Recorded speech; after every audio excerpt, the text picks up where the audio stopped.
Introduction of the lesson.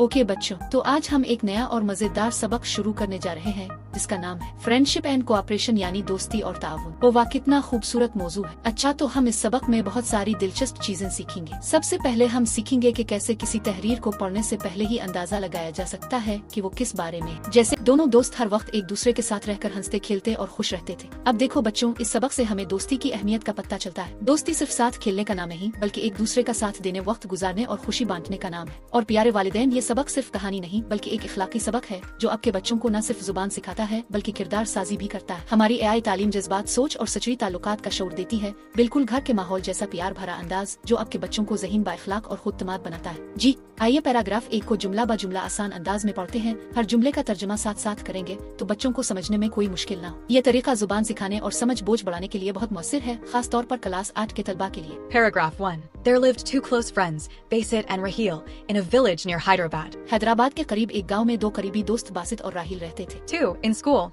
they studied together and in the evening both friends enjoyed playing cricket together. School में वो एक साथ पढ़ते थे और शाम को दोनों दोस्त मिलकर क्रिकेट खेलने का लुत्फ उठाते थे। 3. On weekends, they usually went to the nearby canal for fishing. हफ्ते के आखिर में वो अक्सर करीबी नहर पर मछली पकड़ने जाते थे। 4. Often, they also went on long walks in the nearby forest because they liked listening to the birds chirping, watching the animals at play, and looking at the beautiful flowers. अक्सर वो करीबी जंगल में लंबी सैर पर भी जाते थे क्योंकि उन्हें परिंदों की चहचहाहट सुनना, जानवरों को खेलता देखना और खूबसूरत फूलों को देखना बहुत पसंद था। 5. They always enjoyed each other's company. वो हमेशा एक दूसरे की सोहबत से लुत्फानंदोज होते थे। 6. They laughed, joked, and had a great time the whole day. वो हंसते मजाक करते और पूरा दिन खूब मजे में गुजारते थे। Deep explanation of paragraph 2. अच्छा बच्चों, अब हम कहानी के दूसरे हिस्से की तरफ आते हैं जहां हमें बासित की शख्सियत के बारे में मजीद खूबसूरत बातें पता चलती है। बासित एक मेहरबान और मददगार लड़का था और ये बच्चों अब कहानी अपने अंजाम को पहुंच रही है और यहाँ हमें मिलता है कहानी का सबसे अहम सबक। जब राहिल ने मजाक में पूछा कि रीच ने कान ने किया कहा तो बासित ने इसे गुस्से से देखा और कहा, रीच ने मुझे नसीहत की कि इस दोस्त पर कभी भरोसा न करो जो मुश्किल वक्त में साथ छोड़ दे। ये जुमला सुनकर राहिल शर्मिंदा हो गया, इसे समझ ही नहीं आई कि क्या कहे और वो खामोशी से चलने लगा। बासित भी कुछ न बोला, बस खामोशी से इसके पीछे चलने लगा। अब चूंकि राहिल दरख्त पर चढ़कर जंगल का रास्ता देख चुका था, इसलिए दोनों ने जल्दी जंगल से बाहर निकलकर अपने घरों का रास्ता ले लिया। वालिदैन के लिए पैगाम, ये कहानी सिर्फ एक वाकया नहीं, ये बच्चों को अखलाक, एतबार, दोस्ती और इंसानियत का सबक सिखाती है। हमारा तालीमी सिस्टम सिर्फ रटने की तालीम नहीं देता बल्कि जिंदगी के सबक कहानियों, आवाज और जज्बाती अंदाज से बच्चों के दिलों तक पहुंचाता है। 1. Basit looked at his friend angrily and replied. तर्जुमा, बासित ने अपने दोस्त को गुस्से से देखा और जवाब दिया। 2. He advised me not to trust a friend who leaves his friend at the time of danger. तर्जुमा, इसने मुझे मशवरा दिया कि इस दोस्त पर भरोसा न करो जो मुश्किल वक्त में दोस्त को छोड़ दे। 3. Hearing this, Rahil felt embarrassed. तर्जुमा, ये सुनकर राहिल शर्मिंदा हो गया। 4. He did not know what to say and started to walk away. तर्जुमा, इसे समझ नहीं आई कि क्या कहे और वो चुपचाप चलने लगा। 5. Basit followed him silently. तर्जुमा, बासित खामोशी से इसके पीछे चलने लगा। 6. Since Rahil had seen the way out from the top of the tree. तर्जुमा, चूंकि राहिल ने दरख्त की चोटी से रास्ता देख लिया था। 7. Both friends quickly got out of the forest and reached their homes. तर्जुमा, दोनों दोस्त जल्दी से जंगल से बाहर निकले और अपने घरों को पहुंच गए। Moral summary. Alright class, so, what did we really learn from this story? Let's think. This wasn't just a story about a bear or two boys going into a forest. No. It was about friendship, true friendship, and what happens when a friend fails you when you need them the most. आज हम unit 1 का fan section 1.6 करेंगे जिसमें है बहुत ही मजेदार टंग twisters. 1.6 fan टंग twisters, जल्दी बोलने की मशक। बच्चों, टंग ट्विस्टर्स ऐसे जुमले होते हैं जिन्हें बोलना मुश्किल होता है, खास तौर पर जब हम उन्हें तेजी से बोलते हैं।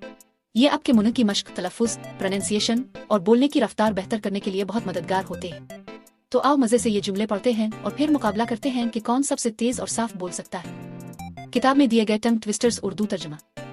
6 swans swam swiftly southwards. 6 हंस तेजी से जुनूब की तरफ तेरे। I scream, you scream, we all scream for ice cream. मैं चीखा, तुम चीखे, हम सब आइसक्रीम के लिए चीखे। 4 furious friends fought for the phone. 4 गुस्से वाले दोस्त फोन के लिए लड़े।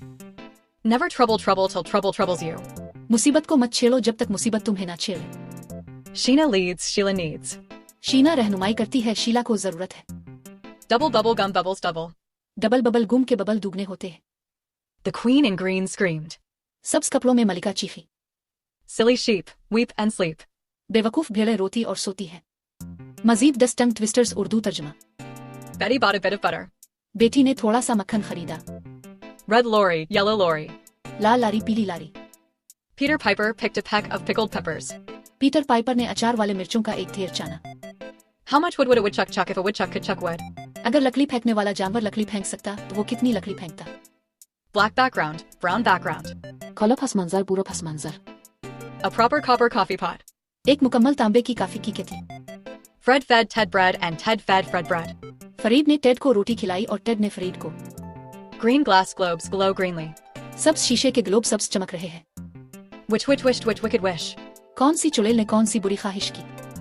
Crisp crusts crackle and crunch. Crispy परतें चरचराती और कड़कड़ाती हैं। मजे की सरगर्मी। अच्छा बच्चों, अब एक एक करके सब बच्चे आकर अपनी पसंद का टंग ट्विस्टर तेजी से पढ़ें, लेकिन साफ आवाज के साथ। जो सबसे साफ और तेज बोलेगा इसके लिए एक छोटा सा इनाम भी होगा। वालिदैन के लिए पैगाम। ये टंग ट्विस्टर सरगर्मियां बच्चों की जुबान की रवानी, फ्लुएंसी, सुआन कर सीखने, लिसनिंग, साफ बोलने की आदत, क्लियर प्रोनाउंसिएशन और ग्रुप कॉन्फिडेंस को बेहतर बनाती हैं। खासतौर पर AI बेस्ड स्पीकिंग टूल्स में बोलने की मशक के लिए ये बहुत मददगार है। बिल्कुल जी। अब हम करेंगे उर्दू जुबान के मजेदार और चटपटे टंग टोस्टर्स। ये जुमले सुनने और बोलने दोनों में बड़े मजेदार और फनी होते हैं और साथ साथ बच्चों की जुबान की रवानी, तलफ्फुज और एतमाद को भी बढ़ाते हैं। उर्दू के दिलचस्प और मिजाहिया टंग ट्विस्टर्स। बच्चों, उन जुमलों को जल्दी जल्दी बोलो, लेकिन ध्यान से। गलती हुई तो हंसी राकने वाली नहीं। उर्दू टंग टोस्टर्स मिजाहिया और दिलचस्प। चम्मच माती चम्मच से चमन में चने चबाए, जुबान फिसल जाएगी। 3 टमाटर तानित थाल में टकरा गए। टे टे टे, जुबान को नचा। बबलू बबलू बुलबुलों में बुलबुला गया। बबलू का बुलबुला फटने वाला है। चचा छेकुन छत पर छतरी छाप रहे थे। चचा बहुत मसरूफ लग रहे हैं। प्यारी प्री पटाखे पिट पिट पटाख रही थी, कहीं परी के पटाखे ना फट जाएं। लाल लस्सी लाल लाम में लटक रही थी, ये लस्सी गर्म ना हो जाए। शेरू शेर शाही शरबत से शर्माता है, क्या नाजुक तबीयत है। टेना तेज तेज ताली तपती थी, हाथ जले तो मत कहना। चालाक चाचा चम्मच से चावल चबाते चले गए। चाचा का स्टाइल ही अलग है। काला कव्वा केला काट कर केले के खेत में खो गया। कव्वा भी कंफ्यूज हो गया। बच्चों के लिए खेल की तजवीज। बच्चों, उन जुमलों में से हर एक का इंतखाब करें और दोस्तों के साथ मुकाबला करें कि कौन सबसे तेज, साफ और बगैर हंस से बोल सकता है। जिसने सबसे अच्छा बोला इसके लिए टंग ट्विस्टर चैंपियन का ताज होगा। वालिदैन के लिए खास नोट, ये उर्दू टंग ट्विस्टर्स न सिर्फ मजा से भरपूर होते हैं बल्कि बच्चों की जुबान की मशक करते हैं, उर्दू की मोहब्बत बढ़ाते हैं, बोलने में एतमाद देते हैं और AI सिस्टम्स में बेहतर परफॉर्मेंस के लिए फाउंडेशन रखते हैं।